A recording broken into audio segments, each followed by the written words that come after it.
the /E track.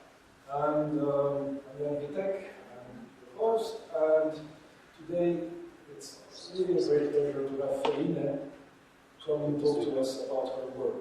I first saw her speak at Curion this year, and I was really blown away, and I thought, yeah, it would be so great if you could switch me on. You did it. Thank you.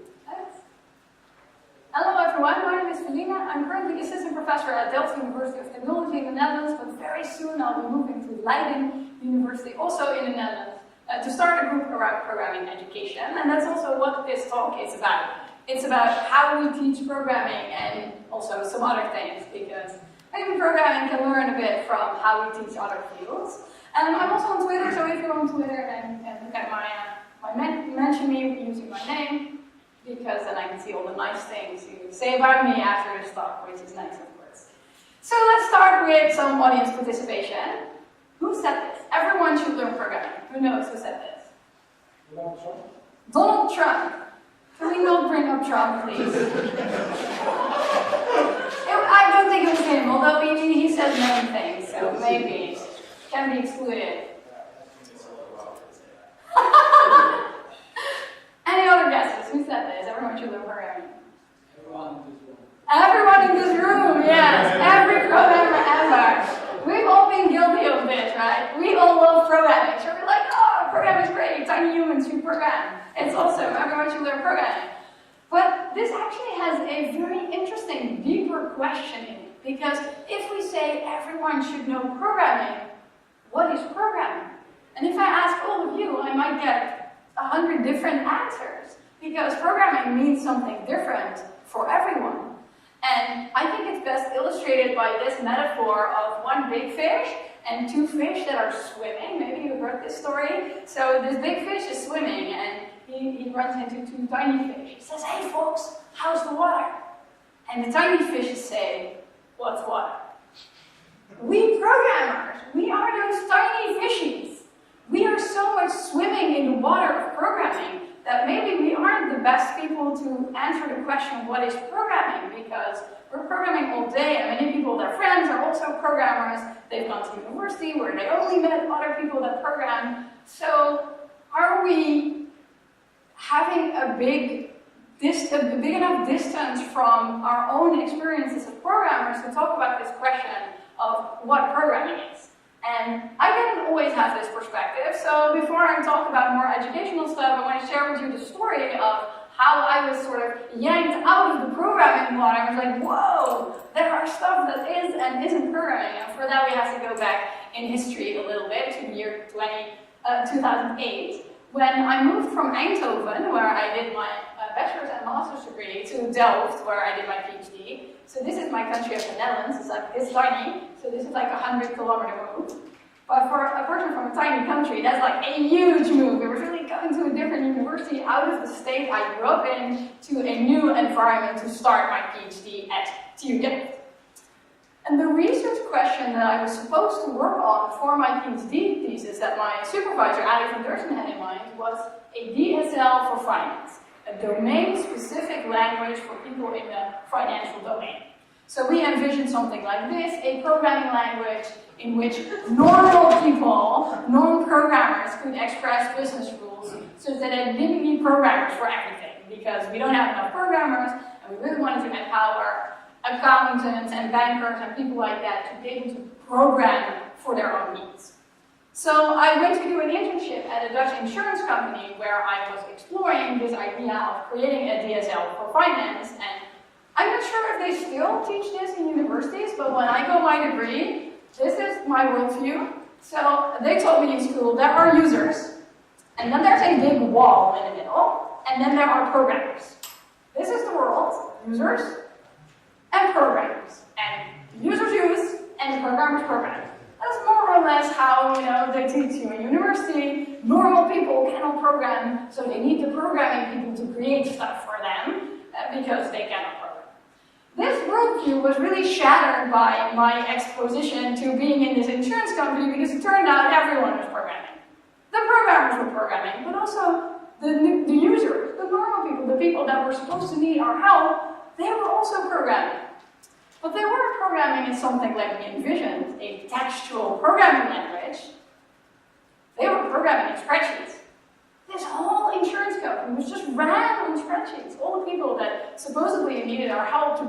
programming language to build stuff. They were just building their own risk assessment models, personnel files, everything within spreadsheets. So I went back to my supervisor and I said, friends, they don't need a DSL in finance. They have a DSL in finance, and whatever we're going to come up with in a 4-year PhD project is never going to be better than spreadsheets. It's fantastic. Excel it's the best programming language that has ever existed in the history of programming languages. I say this without any irony. Spreadsheets are such a good programming paradigm that people can program accidentally. They don't even know they're programming. Like, imagine doing Java by accident. Like, oh, I just installed Eclipse on my laptop. It was super easy on Windows, no biggie. And then I opened Eclipse and I just immediately knew what to do because the user interface is so intuitive. Said no one ever. We don't expect that for textual traditional programming language, but yet this is the way it works in Excel. You just open it, you know how it works, and you start building and building. So the motto of my PhD dissertation became spreadsheets are code. Spreadsheets are a programming language, and rather than making a new domain-specific language for finance, maybe we should just support people in using spreadsheets in a better way. And spreadsheets aren't just normal code. Spreadsheets, they have all the buzzwords. Spreadsheets are functional programming language. Because think of it, a formula in a cell can only access other values in other cells and calculate the results based on that. So this is purely side effect free. No side effects are possible in a spreadsheet formula. And spreadsheets are also reactive. Because the way the spreadsheet model works is if I update a formula, only the parts of the spreadsheet that are impacted by that change are updated. It doesn't recalculate everything. So they are functional reactive programming, and yet 750 million people can use it. Like, eat that, Haskell. You have a long way to go to reach the level of Excel. So spreadsheets are code. And as I said, this became the motto of my PhD dissertation, and I wrote a bunch of papers about how we can improve spreadsheets with traditional things, traditional software engineering methods like code smell detections, refactoring, clone detections to get people that work with spreadsheets to a higher level. And then, hooray, I got my PhD. Sort of the end. No, not really the end because, there's a long way to go in this talk. So this is part of the story that actually happened, but it's the story of the brain. It's just facts that happened.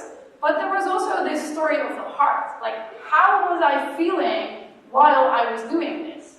And it turns out I wasn't really feeling great because, as I said, I was yanked out of the programming water. So we need to talk about how I was feeling and why. When I did this talk a previous time, someone in the audience said, Feline is doing a therapy session with an audience. This is true, so let's talk about my feeling for a bit. So this is me. I'm super happy. I'm like, yay, spreadsheets are code. And I really like giving presentations. So when I was also in grad school, I submitted to all sorts of conferences for developers to share this story of spreadsheets are code. So I went to this workshop, whatever programming conference, and people were like, hey, it's not real programming. I was like, wait. But they're functional programming and they're reactive programming, so you're really wrong because they're really programming. And people would be like, it's not real programming. Forever, and it didn't improve at all. So after a while, you got really sad. And especially, most of you probably have a PhD or you're working on one. When you're doing a PhD, you and your topic sort of become one thing. And if people say that's not real programming, it really hurts because I was spending so much effort and I was seeing an impact in practice. I was seeing the people in finance liking to work with spreadsheets, being empowered by using spreadsheets and our tools, and people in the programming community were like, yeah, but it's not real programming. After a while, I really didn't want to work on it anymore. It tears me down if people say your work is not real programming. What does it even mean, real programming? To make my point, I built a Turing machine in spreadsheets using only formulas. I'm like, if this doesn't convince them. But it didn't, because these people were so much in the water of programming that they had learned that spreadsheets aren't not programming. And it wasn't even an opinion. It was just, this is how it is. And we would just say that. And at this point, I really thought, okay, this apparently is how adults interact with each other in professional communities. Just this is normal. I thought this was normal. I hadn't, interacted in any other community with grown-ups. So I thought, okay, now if people work together, they just shit on each other's stuff. That's how it is, apparently. It was only until way later that I realized other people in other communities can be super nice to each other. So I also very much like running. And when I joined a running group a few years ago, everyone was so nice. And I'm a super slow runner. Like my best half marathon is 2 hours and 10 minutes, which is super slow. I have friends that run a half marathon in an hour and a half. But they weren't mean to me. They were like, oh sure, we also love running, and what shoes do you have, and what do you eat, and what is your training schedule? No one said, oh, if you do a marathon over 2 hours, you're not a real runner. Oh, you have Adidas shoes, they have security vulnerabilities, you can't use them anymore. No one was like that. Everyone was super supportive. Even worse, who's a runner in the audience? Do we have runners? But we're the worst. Runners actively try to bully other people into running. If I see you running to the bus stop, I'll be like, oh, you like running? Do you want to have a marathon race together? What's your schedule? What shoes do you have? I have a friend in the audience. I forced him to bring his shoes to Boston. I was like, oh, bring your shoes, man, we're running together. This is how people are. I was like, wow, people are nice. No one said you're running. And I also really love knitting. I knitted a lot when I was a teenager, but then, university happened, so I didn't have time anymore. But then I graduated and I came back to knitting.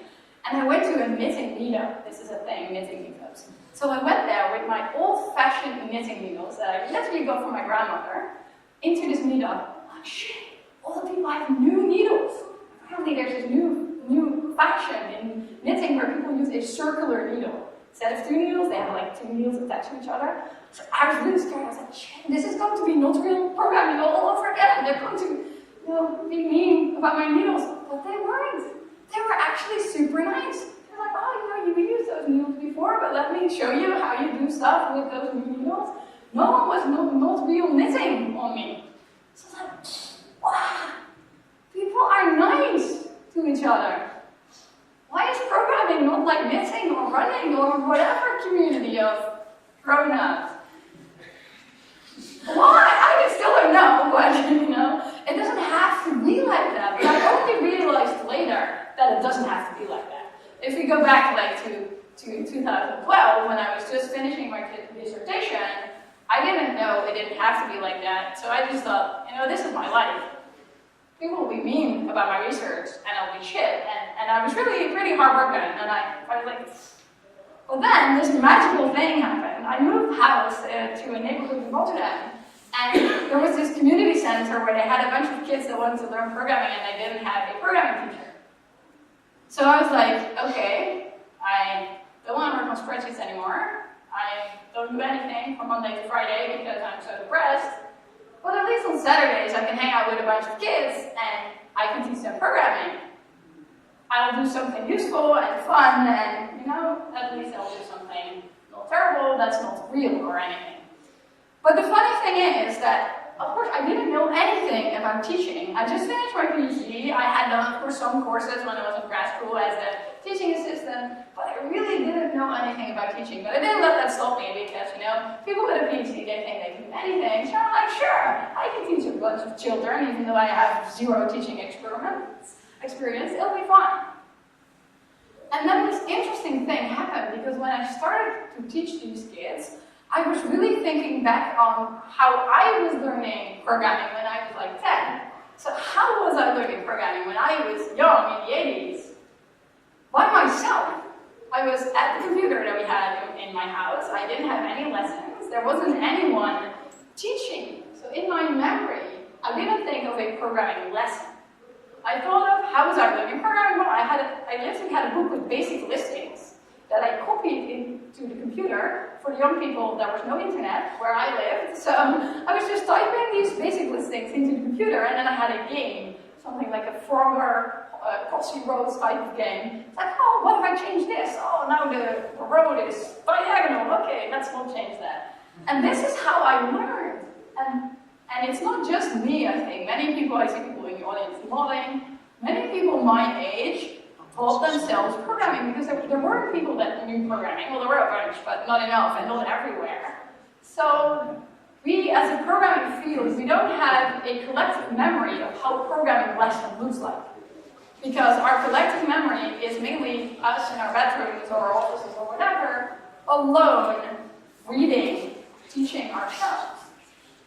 So that leads to the fact that most people in most Saturday, Sunday, after-school programming clubs that I've seen have this idea of, yeah, you just let the kids explore. Just give them access to programming, to a programming language, to a computer, and they will learn. This is intuitively what people think about, at least this is what I was thinking about. And it isn't just me. So I bought some books for the kids, some programming for kids books, and if you see what those books say about learning to program, you also see that those programming books, probably also to a great extent written by people like me that taught themselves programming, very much radiate the belief that exploring programming is the best way. So I have a few books. The screenshots will be in Dutch, but I translated them so you can see what it says. So for example, this is a book for programming, and it says, the best part of programming is making mistakes and finding mistakes and then fixing them. So that's interesting. It says something about what we believe as a community, that the best part is making mistakes. I'm not sure I agree with that on many other things, but for programming it doesn't feel that weird. It is nice to find a mistake and then fix it. I don't disagree. But that this is in a book for kids, it definitely says something about what we believe. The next one is even a bit more interesting. It says, programmers can only learn from making mistakes.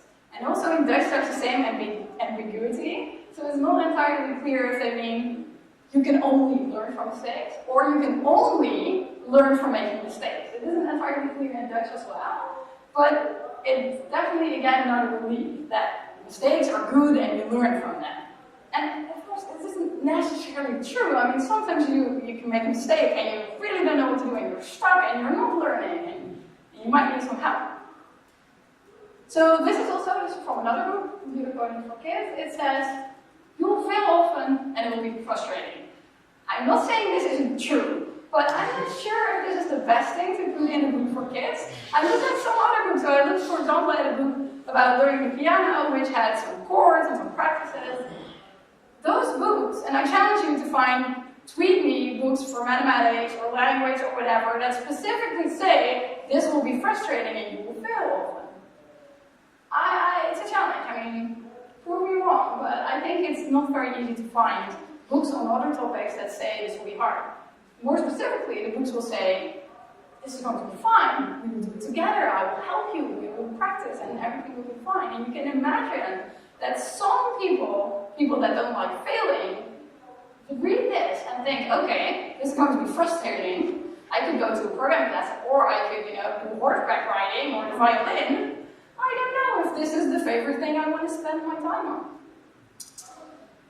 This screenshot, there's lots to unpack here. So the first thing says, never be afraid to mess around and experiment. Okay, that's not terrible. But then the next part is, break the rules. It specifically says, break the rules. So this book is not just about Scratch, programming language, of course, that has a visual interface, but this book also features Python. Same book that says, break the rules, says this. This is Python syntax. Break the rules. Have you seen Python? I mean, I put a space in the wrong place and I'm debugging for an hour. So, break the rules. It's not at the syntax level that they mean break the rules, but that is, of course, where these kids are. They are at the syntax level. So, on the one hand side, the book says break the rules, and on the other hand side, it says there should be a colon there. There definitely should be a square bracket here, and otherwise the computer will be super upset and shout at you, syntax error, beep beep. So I don't disagree with break the rules. I think break the rules is a great life lesson, but when kids are still at the syntax level, maybe it's not the best advice. And this all, of course, fits this.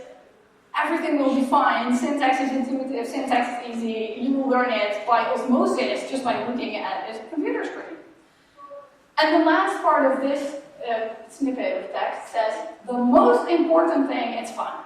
This is the most important thing, have fun. Are you not having fun? You're doing it wrong. And again, this, for some kids that don't necessarily have lots of self-confidence, I'm thinking low socioeconomic background kids, girls that are specifically, encouraged not to pursue careers in technology and not to pursue things like in a coding club, and then you say the most important thing is have fun. If you're not having fun, you're doing it wrong. So this radiates the beliefs we have about this community. So it isn't not just that I thought of I was learning programming when I was 10 by myself. It's this whole community, every book you open says stuff about this will be fun, this will be easy, just make some mistakes and you'll learn.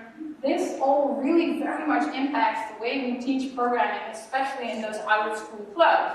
So this is what I did. And of course I wasn't thinking about it in all of these lines. I just thought, I go to the Saturday club, I buy a bunch of books, I distribute the books, I put on Scratch and Python, and the kids will learn. Surprise, surprise, it wasn't very easy. So I absolutely talked about the concepts. I talked about higher level concepts, this is a loop, this is a variable, but I really didn't talk about the low level stuff. Like it really, really matters where the semicolon goes, or the colon, or the space. I didn't address that because from those books, from the community, I assumed that syntax would be easy. I assumed that kids would just get it, and they didn't. I was surprised, but there were kids struggling after weeks and weeks and weeks of programming instructions, still to do basic things, still to get brackets matching and to understand where to put stuff. And I was like, why is this so hard? I didn't understand at that point. And it isn't just me that has found that's pretty hard. There was some research actually where people analyzed what kids did in Scratch programs, not just in one moment in time, but over time they analyzed what kids were doing. And they found there's a very high dropout rate. So kids go to Scratch and then they play around and then they stop playing with it. And this could of course be due to a variety of reasons. It could be that they move on to another programming language, or they just go on horseback riding or whatever. There could be a variety of reasons. But probably at least part of that dropout is because people think it's frustrating and they're not advancing. This also showed in their study. So they showed that kids initially make some improvements in the skills, so the type of programming constructs they demonstrate, but then it sort of flattens out. So they're not acquiring new concepts, new language features, they just flatten. And also their efficiency doesn't increase. So they also measured how much time it takes them to create programs. So they're also not getting quicker at creating the same level of programs. So you can imagine that they make the same things, but at least they do it more efficiently. They have a better idea of, oh, this is where I'm going, I have a plan, I execute my plan.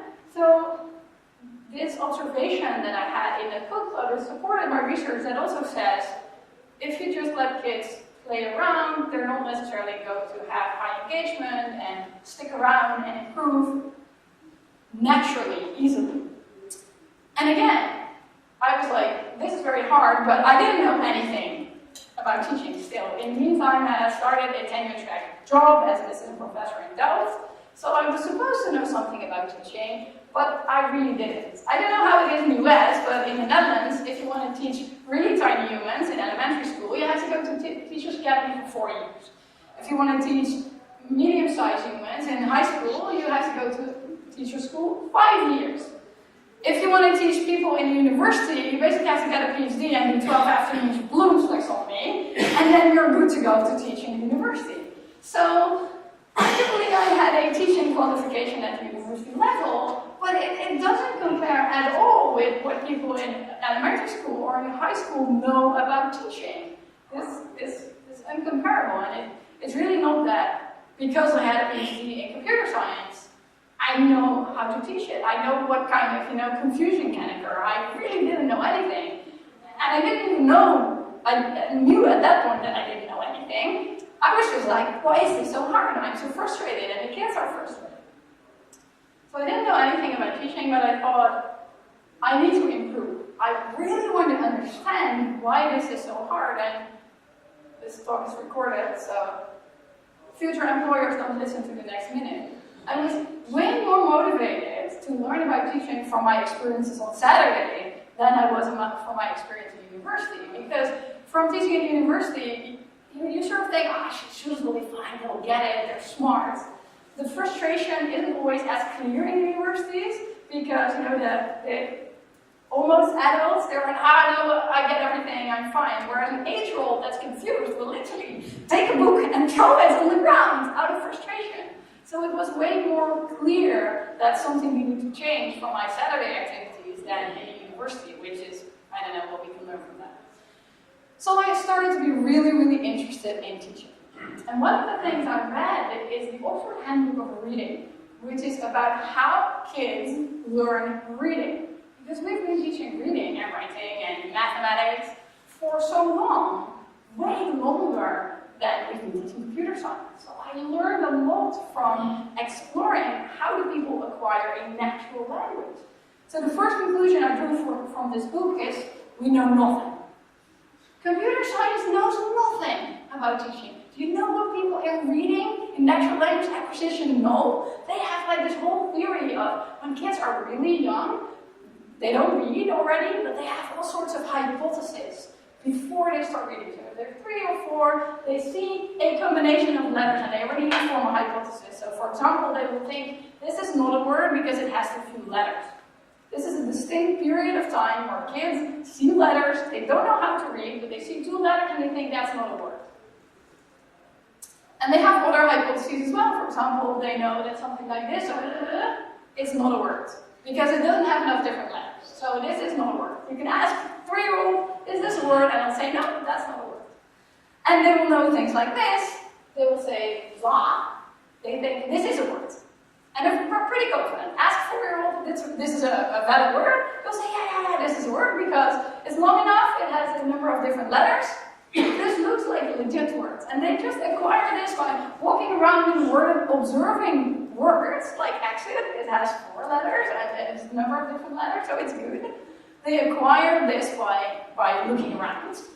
And these hypotheses, even if they're wrong, they're still supporting learning. So if kids are a little bit older, then they think mama is written like this, M-M. They think that the syllables are letters. And this is called the syllabus hypothesis. At this point in time, kids think that letters must represent syllables. And then something interesting happens because they think that letters represent syllables, but also they think that this is not a word because it has too few letters. This is wrong because it has too few letters and too few different letters. So even that hypothesis about all those letters is wrong, it's still helping them to reach the right conclusion. So after a while, they're like, this can't be right. So it must be that letters are sound, like ma. Reading knows all of this, and way more. They have a whole map of stages of understanding that kids go through. And as I said, even though the hypothesis might be wrong, they're still helping kids to get to the next level. And this is very interesting because it's very helpful to teachers. I can ask, this helps me do specific things. I can present a child with some letters and ask them, do you think this is a word? And depending on their answer, I can understand where in the tree or in the path of understanding they are. And reading has this whole figured out and way more things. I'm like, wow, programming means something like this. I'm going to have easy questions I can ask a child to see where they are, what their hypotheses about programming are. Maybe just similar stuff like, is this syntax valid? Maybe we can do a similar thing and try to understand where people are going. So this is my first conclusion from reading this. Programming knows nothing compared to reading, and the same is probably true for mathematics education. What I also learned from this book is programming lacks fight. And I know this is something, a little bit of a contradiction of what I was saying before, so I don't mean actual fights, like real fights like, your stuff is not real programming. I, of course, mean epistemological diversity. So we need different theories about how people learn to read or write or program. Because in reading, you definitely have different streams of people, groups that have different beliefs about how teaching should be done, which is good and healthy. I actually hired a developmental psychologist on my team when I started to work in programming education. And one of the first things she asked me, in one of our first conversations, she said, okay, so what do you believe in this department? What type of question is that? I believe in science. I think the right answers to stuff. And I come from a University of Technology background. So it's like, the question is, can we build it? And then the research methodologies, we build it. And the answer to the research question is, yes, It's right there. This is how engineers think. So, what do you mean? What do you believe? I believe in the truth. And she's like, well, in other fields, like in reading, you have different groups of people and they believe different things.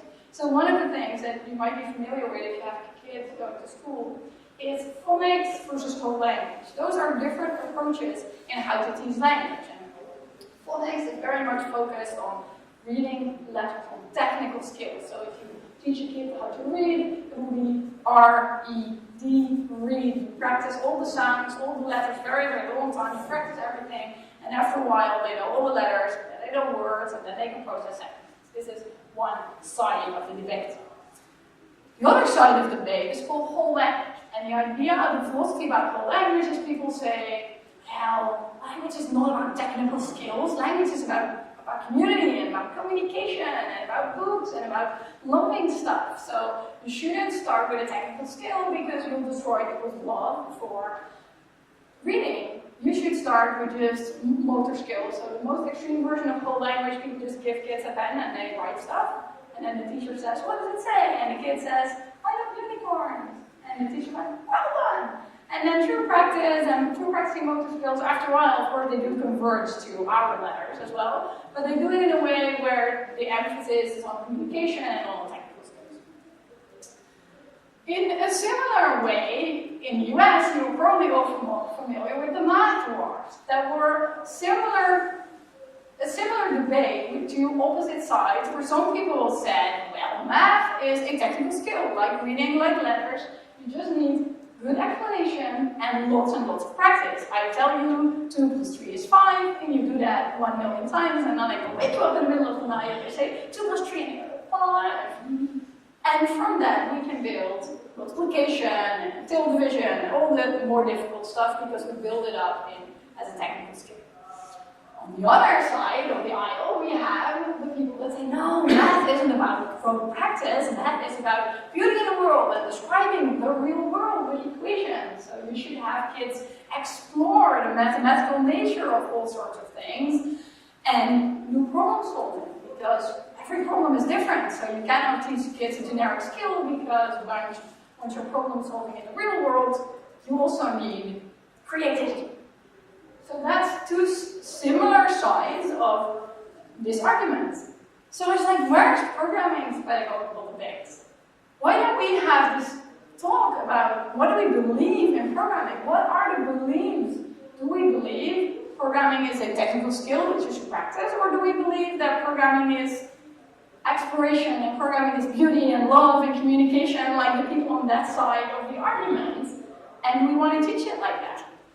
And one of my friends, Alan Blackwell, said about technology that technology is basically word philosophy.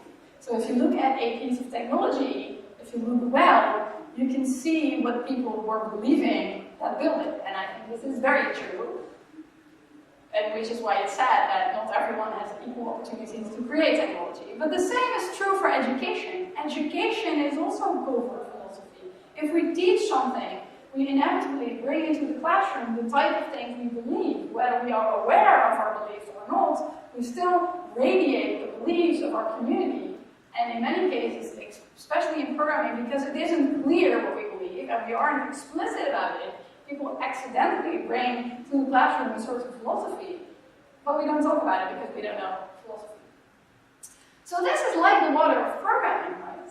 We are deficient, and we aren't just biased on what we believe programming is, we're also biased to a certain extent of what teaching programming is. We have been swimming in the water of teaching programming of a certain flavor, and we don't really know how to get out of the water because we aren't aware we're in the water.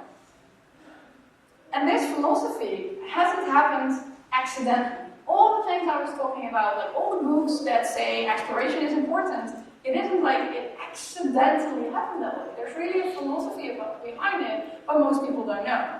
So I guess most people know who this is, the creator of Logo. He's actually, of course, a local to Boston, or at least he spent a long time of his life here. This is Seymour Papert. I think most people know he created Logo, and he was one of the pioneers of programming education. But it surprised me, I didn't know until I was really diving into the history of teaching program, that he studied with Jean Piaget, which is one of the most famous psychologists of the previous century. And he researched developmental psychology on children and was really one of the pioneers. And he was the founder of a stream in philosophy called constructivism. And the idea of constructivism, I mean, it's too much to go into everything that it is, but the idea of constructivism is that I cannot put information in your brain. You can only construct your own version of reality, and I can definitely help you with doing exercises, but you create your own knowledge, and it's impossible for me to give you knowledge. And he said about Timo Bakker that nobody understood his work better than Bakker. So Bakker really understood this idea of constructing knowledge, and he built his own pedagogy around it called constructionism that was very much built around exploring things. Bakker is known to have said things like, by explaining something to someone, a child, a novice, you take away the opportunity for a child to discover it. And then he meant this as like a good thing, that it's better, it's best, knowledge sticks in your brain best if you have discovered it for yourself. And if you know this, then suddenly all those books and the type of programming environments we make for kids make lots of sense. They all come from this philosophy of exploring is good, and it still radiates in all those programming books. Although I guess most people that do those type of code clubs don't know about this philosophy. And then especially in the context of code clubs, if you start thinking of how we teach other things, like imagine you're caring for a tiny human and he wants to play the guitar or he wants to learn tennis, what do? You don't buy your kid a guitar and say, here's a guitar. Have fun. Use a guitar on YouTube, maybe, in these days. Figure it out. No, the idea that you have is you give them a tutor. You help them. You bring them into a club or a community. But the community isn't just about practicing, like code clubs often are. You really have deliberate practice. If you teach the guitar or the violin, you have kids do chords and scales forever. You know, it's not necessarily fun, but we have all accepted this is how you practice. If you want to play tennis, you have to hit the ball 1,000,000 times maybe to improve.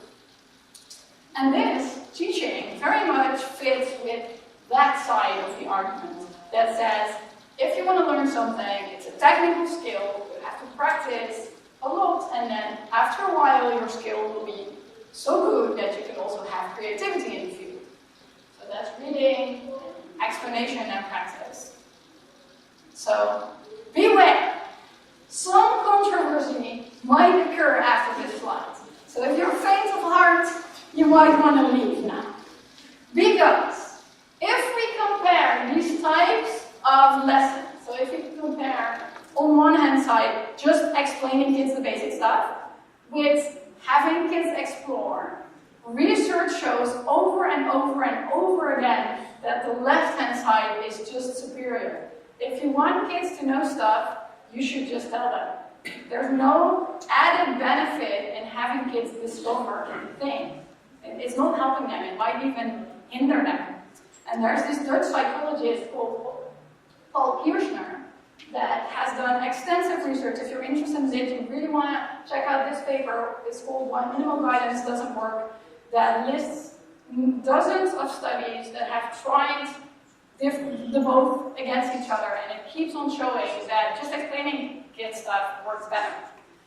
So, for example, some of the studies that have proven this, as I said, there are a number that you want to check out, but this is, for example, an interesting one by Sweller and Cooper that use worked examples. So they give kids mathematics problems, and one half of the group gets the algorithm to solve the problem. So they just say, oh, if you have A is AG equals B, what you do is, you do A minus AG, so you move AG to the other side.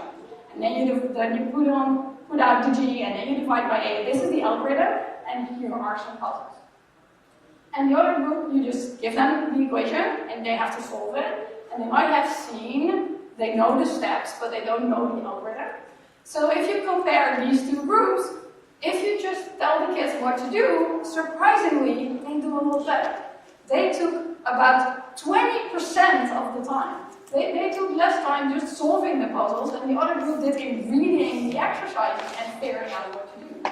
And it wasn't just on that type of exercises. If you then presented the kids with similar but different exercises, the first group still did better. So there was some transfer from having the algorithm in front of you to different types of puzzles where different algorithms were used. And as I said, studies have shown this over and over again, but I think we want to go a little bit deeper. We want to understand, why is this the case? Why is it the case that if you just tell kids what to do, they do better? And it has to do a lot with how the human memory works. So probably know that we have long-term memory and short-term memory. And this short-term memory of people is really super, super weak. Our short-term memory is really crap. If I tell you something, if you haven't repeated it or processed it well, then after 30 seconds, the information is just gone from your short-term memory forever. If you don't have a way to convey it to long-term memory, it's gone. And we've known for like 70 or 80 years that our short-term memory can only hold 5 plus or minus 2 items at the same time. So somewhere between 3 and 7. More items than that doesn't fit into your brain, and it will just overload. And it's easy to show this. For example, if I would ask you to remember this string of Harvard's letter-like things, if I show it to you for a while, if I ask you to repeat this, you will not do well, I promise, unless you're waiting for me. If I show you something like this, it's probably going to be moderately bad. It's still hard to reproduce this, but I'm sure if you would do an experiment, you would do slightly better. And I can also show you this, which is the same amount of characters, the same amount of different characters, but I'm sure that you'd be able to remember this for a longer time. Why is that? Because the strings are equally long, they're equally difficult in terms of the number of different symbols. The reason that we can remember this is because it's not just 1, 2, 3, 4, 5, 6, 7, 8, 9, 10, 11, 12. It's not 12 things, it's 3 things. So we do what's called chunking. We know that this word means cat, we think of the things that it is, and then we can have 3 items in our brain, and 3 fits in your short-term memory, so that's fine. So as I said, this is an activity called chunking. And this is also what we do if we look at programming puzzles. If we're experienced, we look at the loop, we don't remember for I in range 4, we remember, oh, that's a loop. So we can remember one thing, we can recognize one part of the programming puzzle, because in our long-term memory, we have this whole library of programming constructs. Like in our long-term memory, we have all the letters and all the words, so we can easily chunk. Going back to this example, if you would really try to remember this, if you're really trying, oh, I have to remember this because Felina will give me $100 if I manage to do this, and you try this, I imagine what you're feeling. I feel it if I'm looking at it. I mean, I even wrote it, so arguably it's more stored in my memory than in yours. It fills your brain. It almost hurts to think about it. If you really have to concentrate. So what you're feeling, what I hope you're feeling, is called cognitive load. So once your brain is really full, you don't have space in your brain to think about anything else.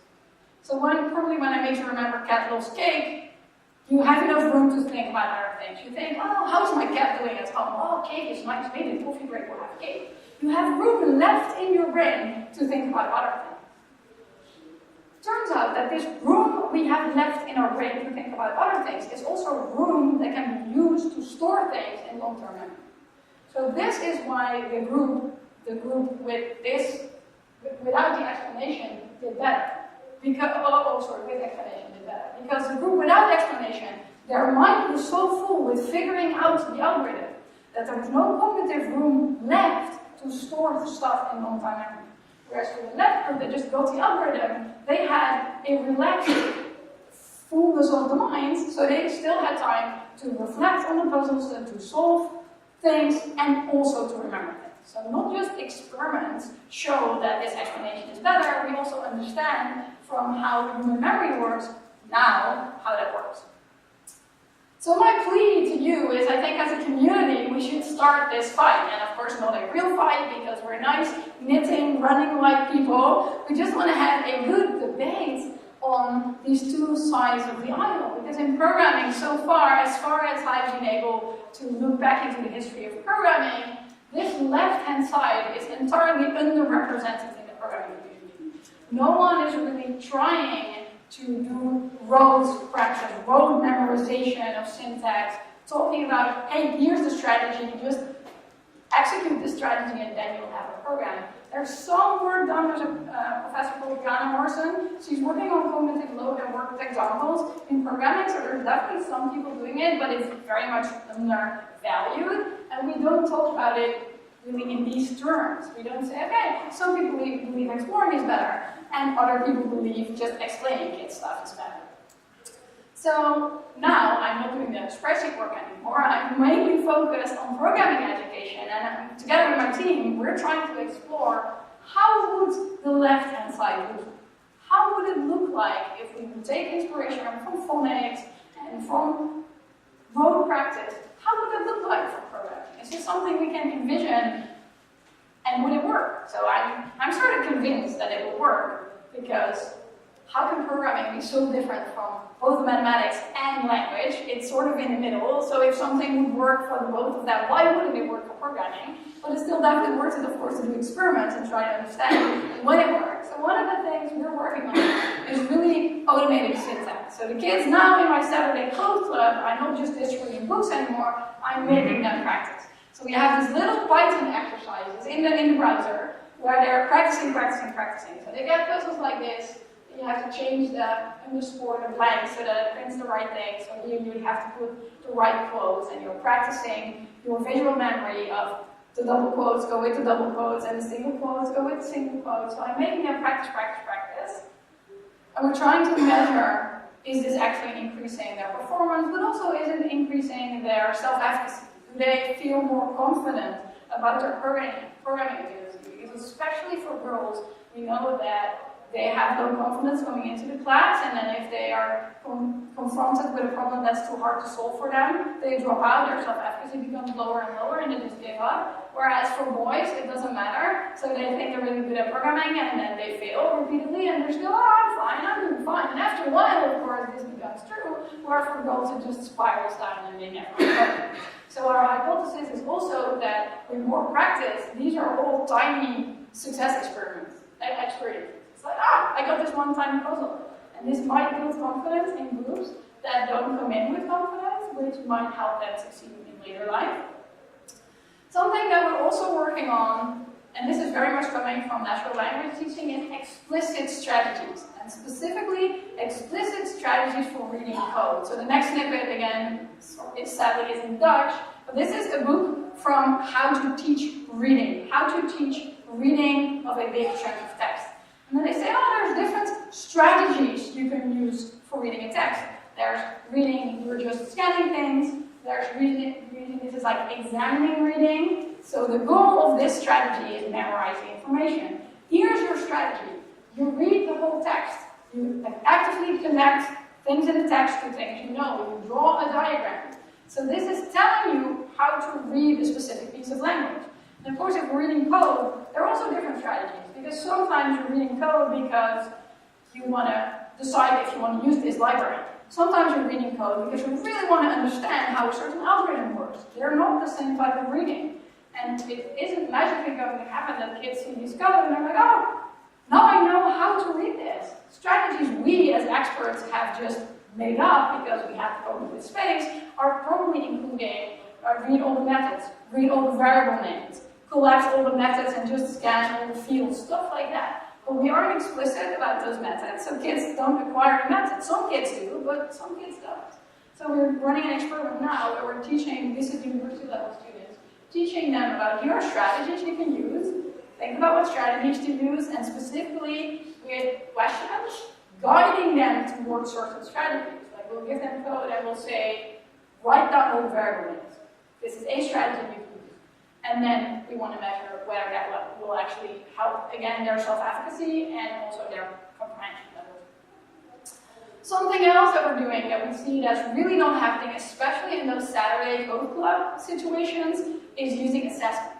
So kids just play, and you shouldn't make it boring with quizzes and points. Kids are just, learning. So we stopped doing that as well. Again, this is a part in Dutch. We have a scratch exam, and so at the end of the session, the kids get these puzzles, and we say, for example, which of these blocks is a variable? Circle the right answer. Or we say, how do you initialize a variable to 0? And they just circle the answers. This is on paper.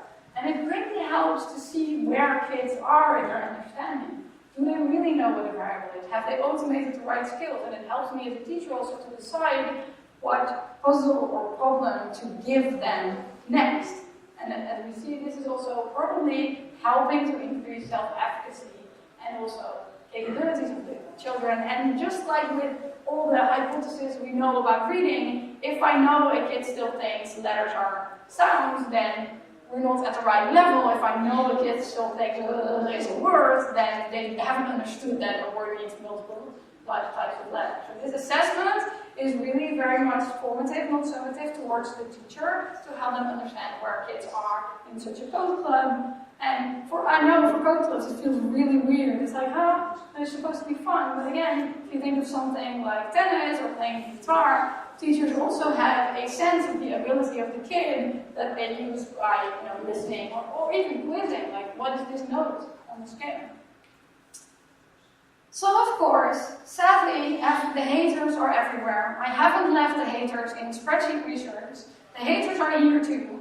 People are like, that doesn't seem fun. When someone else argued for similar types of exercises, someone put on Twitter at a certain conference, I'm not going to shame them by putting the tweet up, but they said, you are sucking the fun out of computer science.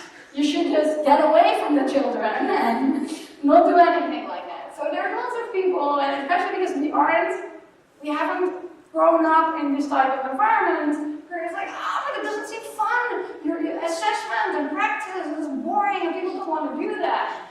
So sad, and luckily for me, there's research that says it doesn't matter. There's really no correlation at all between how much fun kids are having, this is true for university students as well, and how much they're learning. Actually, the opposite is sometimes true, where, everyone knows that what is a good way to get a great evaluation for your course. Don't make it all too hard, and they already like it, most of them. So it's actually the opposite. So we think that motivation brings skill. We think of these kids, students we have in class that are really motivated, and they are the ones that do well. But it isn't like this. It's like that. Kids that are doing really well, that have gained confidence, that have solved puzzles, they're like, oh yeah, I like this course because I'm doing well. So if we want to help kids, we shouldn't focus on the motivational part, we should focus on the skill part, because that will bring motivation. So even though the individual exercises might not be very fun, it's not very fun to automate syntax. But like in my running club, we do push-ups. It's not very fun to do push-ups. It's fun to lie on the couch and eat potato chips and watch Netflix. That's fun. But I'm doing the push-ups because they make me stronger. And kids also understand this. They understand that practicing something will actually make them better. So it's really, I think, more the grown-ups in our community that's saying, oh, you're making it not fun. Because kids have understood for a long time, because everything they've learned is through practice, that practicing is actually going to make them better. So I know I probably have to fight another bunch of haters that says, oh, you're making computer science less fun, but they're just wrong. So that's everything I wanted to share. Again, I'm Athena on Twitter, so if you want to follow me, that might be interesting. But first, before I really, we have some time for Q&A. Before we go to Q&A, I want to summarize my entire talk in like 1 minute. So people that came in late, if you came in late, this is your second shot. And to get everything, to get the gist in 1 minute, so it's a super efficient deal, don't miss it. First of all, most important takeaway from my entire talk, don't be these people. Don't be not real programming people. They are stupid and mean. If people come into your class, like in the first day of school, they say, oh, I'm super excited about this programming class because I did VB6 in high school. You'll say, great, you're already a real programmer. Sit in the front. You're not going to say VB6 is not a real programming language. Don't do that, it's super stupid. Then, also important, we as a programming community, we lack a collective memory of how a programming lesson looks like. Because so many people of us learn programming alone by ourselves. We don't envision teaching young kids with a teacher, we envision teaching by just handing out books. And this belief didn't just magically happen because we were all programming by ourselves when we were teenagers. It also radiates from books that kids are still reading today, saying things like, you will automatically learn from mistakes, you should just have fun, you should just break the rules. So we're still giving this philosophy to children, going all the way back to Seymour Papert and Piaget that said, the best way for kids to learn is to explore. And this was, of course, a long time ago, in the 60s, before all these things about direct instruction and cognitive load were really known. So I totally understand that at that stage, it made lots of sense. Schools were different then. And also, I definitely believe that when Papert was doing it, the kids were learning. I'm sure that if he had a bunch of kids in the classroom and he would let them explore, that they would learn. I don't doubt that. I just don't think it scales towards people that aren't amazing teachers, that are so far ahead of the material as he was. We want to have elementary school teachers, high school teachers teach stuff. We need to help them for how to explain it. And as I said, research has just shown that explaining stuff to kids is superior in all sorts of contexts: language, math, science, not programming. We haven't done those studies, but there's no reason to doubt that this will also hold for programming. So I think as a community, it's very important that we at least explore the other side of the debate. Even though there are still people that will disagree, that's fine. But at least be explicit about what things, what beliefs we bring to the classroom. The end.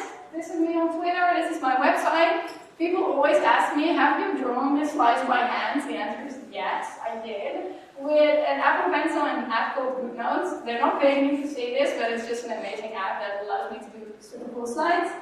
And if you enjoyed listening to me, you might also want to check out my podcast. I'm one of the hosts of the SE Radio IEEE podcast about software engineering that you can also watch, listen to 3 times a month, all sorts of software engineering topics. The end.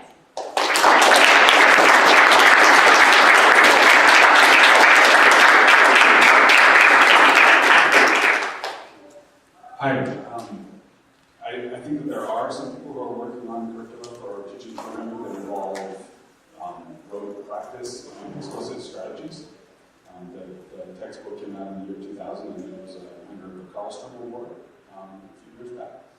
And I would encourage you to look for Bootstrap and Manuel Schnauzer is the person who you want to talk to about. Yeah.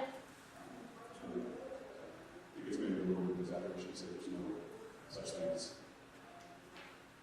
That's not a question. Thanks.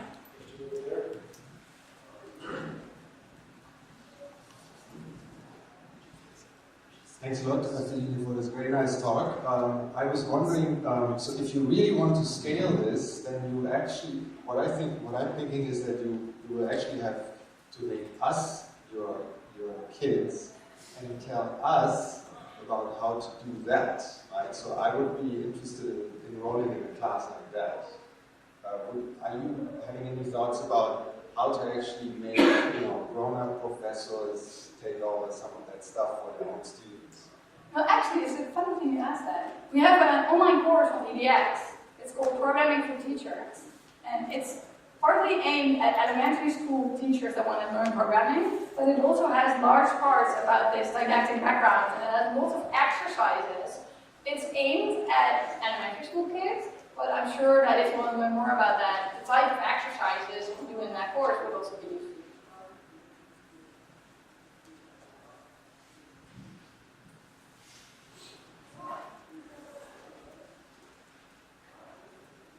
Thank you very much.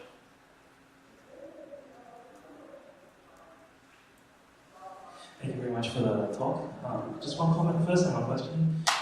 So my comment is, even someone who has worked on real programming languages gets the this is not a real programming language talk. And so my question for you is, combining the two topics that you've worked on before and currently, how do you propose to teach business people about programming? That's a really interesting question. So the interesting thing there is that it's very goal-driven. So if business people want to learn programming, usually they have a specific goal in mind that they want to build. And which is also true for some kids coming into the class. They just come in and they say, I want to build Fortnite. They have a goal. So you can connect some lessons to that goal. Because they might have a little bit more, if you can connect it to the goal, they might be more motivated because they will see value. So that might be helpful. But also even in teaching business people how to program or teaching people to use spreadsheets in a better way, lots of practice and telling people how to do stuff is probably useful. I once wrote a paper about spreadsheets about a certain formula that we look up, and one of the reviewers of my paper, so that was an academic probably, said in the review, "Oh my god, learning about this formula has made me realize that my 50-line VBA macro could be replaced by one formula." So even people that are expert programmers probably, if they've never been exposed to a certain concept, they will just not know about it. So for everyone I say, you as an expert know what the important concepts are, just show them all the things and how to use them, and then they can put it together in a useful way for them. I have a comment and a question. First, the comment is that one of the most important things somebody told me as a young teacher was that my students are not me. They learn in very different ways than professors do, and that's very important to keep in mind. Yes. The question, I say this is someone who's taught earlier math and then computer science. When you are teaching math, you're teaching students algorithms, and they are then applying those algorithms with some differences in parameters. When we're teaching computer science, we're teaching students to create algorithms. I can see clearly how to do the kind of practice for solving algebraic equations, etc., and simple things like print. But in general, for constructing algorithms, what kind of advice do you have that can help build these concretely? I love this question. I'm going to put some slides in the next iteration of this talk on that question. So in that sense, maybe, so as I said, programming is between math and language. And if you look at the creating part, maybe programming is more like language than like math. Because we also want kids to write and to be the next Shakespeare or J.K. Rowling or someone like that. So maybe in that sense, programming is more like writing. So one of the things you could do that I also don't think is super common in programming is study programming. In language, we study Shakespeare and we learn about the context also of Shakespeare in which that code was written. I know there are some professors, of course, that do it. There are some books that study existing programs and maybe some analysis and nice book about it. But in general, as a community, it's not, I think, that common to study programs and to say, okay, this is the Linux kernel. And the decisions they made about caching or memory management or hard drive were, in that time, they made sense. Maybe we wouldn't make the same decisions now. Studying those artifacts might be a way, we know this works with language like that, to help people. And also, of course, students are not us. So many of our students are actually not going to create new algorithms. Like most of our students are not going to be the next Shakespeare. Many people in the industry are not going to create new algorithms. They just need to know all the existing algorithms and they need to maybe put them together in creative ways. If you're not working for Amazon or Google or Facebook, the problems you're solving are problems that other people maybe have solved or very similar problems. So I don't know, I can't put a percentage on it, but it would be an interesting survey maybe to understand how many other graduates are actually making new algorithms. I don't know, it might not be, maybe MIT graduates, but all the other schools, I don't know if the percentage is that big. I don't know if that's the most important skill. And in that sense, we might think of students are like us, so they're going to invent stuff, but maybe not. So there's a lot of people who, like Seymour Papert, who said, think about it should be exploration, and I think they probably think it because that's what worked for them. Yeah. And I wonder if they would have succeeded learning if it was done in the direct instruction way. Maybe, like, these people are people that actually couldn't learn it in the direct instruction way. Yeah, this is also a very valid and interesting question. This is also, I know I said don't bring up politics, but I'll bring up politics. I'm sorry about that. It is a political question what the school system is for. Is the school system for picking out the tiny pappers and making sure they are our next leaders? Or is the education system to make sure everyone has a fair shot in life? And there is some research that shows that exploratory form of learning, if it works, it only works for the top achievers. and it doesn't work or it actually harms the rest. So if your belief is that the education system is meant to weed out the greatest people, and you don't care that it doesn't work for medium or low, if that some people believe that that's the value of the education system, then your philosophy might be more towards the exploratory side, because you're definitely right. Some people might get bored because they do acquire stuff easily and then they have to practice it again and again and again, and it's boring. Whereas we know that, think of the table of multiplication. If you are in, I don't know what this year, 3rd grade, it doesn't matter if you already know them. If everyone is going like 1 times 5 is 5, everyone has a fair chance to access the information. So what you're saying might be true, and it very much depends on what your beliefs in life in general are. Whether you think it's bad that the best people are held back a bit to make sure other people catch up, or if you think that's a bad thing. I don't want to comment on my view on that. Let's